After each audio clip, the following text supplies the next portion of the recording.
Hello, trading has closed on the 18th of September 2023. We'll go over our calls after our disclaimer and then we'll make some predictions. It's my trading plan for tomorrow, which is September 19th, 2023. Remember, my calls can be wrong. Trade at your own risk. I have finished most of my personal business, but not all of it. I should be able to post every night, but I will not be able to watch the market intraday every day, which is what I like to do. Look for the pattern with the early low, which is this, and tomorrow should have the early high. We said that there was a chance for a rebound after Friday's drop, but if we took out this low, that killed the pattern. Well, we took out the low early, so there was no call, even though we did get a rebound. Here's what we said. Tomorrow has a early high, but it still could be a rally day. Well, when you look here, we had this big drop and we just hit new lows. We've closed over all the lows. Now, I don't know if we're going to maintain this at tomorrow's open or not. But if we do maintain it at the open, that's a bullish pattern, because we had multiple attempts to break to new lows, we couldn't do it. All this bullishness goes away if we trade down here early, and that we're not going to know until tomorrow. Early on, MEJT gave an ultimate buy signal. We got the minimum immediately. You almost always get more, and you did. When we got it, MEJT said it was a false move. It wouldn't stick. The prices were going to return to this yellow line and find support there.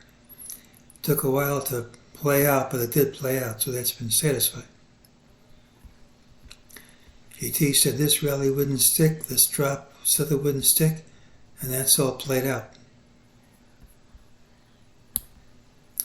This is the DeMark daily sequential count.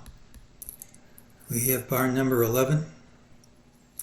Nothing requires this to go to completion of bar 13, but if we hit bar 13, it's his way of saying that the market's overextended on the downside. And as I've said before, my observation is the further bar 13 is away from the lows, the more bullish the rebound, if we get a rebound.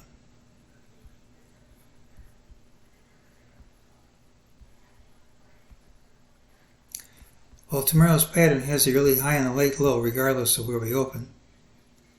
Usually it's a bearish pattern, but lately the late low has been higher than the early high.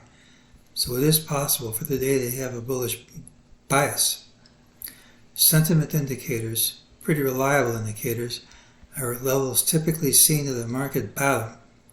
We are 2 bars away from getting a DeMark sequential buy signal on the daily chart, but the pattern doesn't have to go to completion. In terms of time, we should be near a low. I can't see any huge moves before Wednesday's FOMC report. People aren't going to commit money before the report, even though everyone supposedly knows what it's going to say.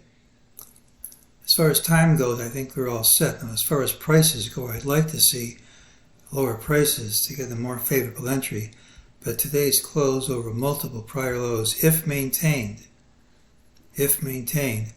argues for higher prices tomorrow, again, unless today's low falls early.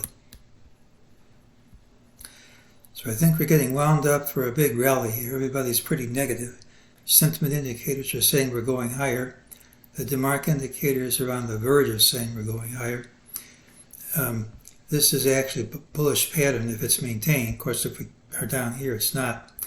And tomorrow's pattern has the early high. What I would really like to see is lower prices, hopefully much lower prices this week, but I'm just not certain we're going to get them. This is all shaping up to take us to the next leg higher, although I don't think we're quite there yet in terms of price. I think we're pretty darn close in terms of time. It's a pattern with the early high. Doesn't mean it'll be a negative day. Probably you won't get the big move until after FOMC Wednesday, and that's today's call.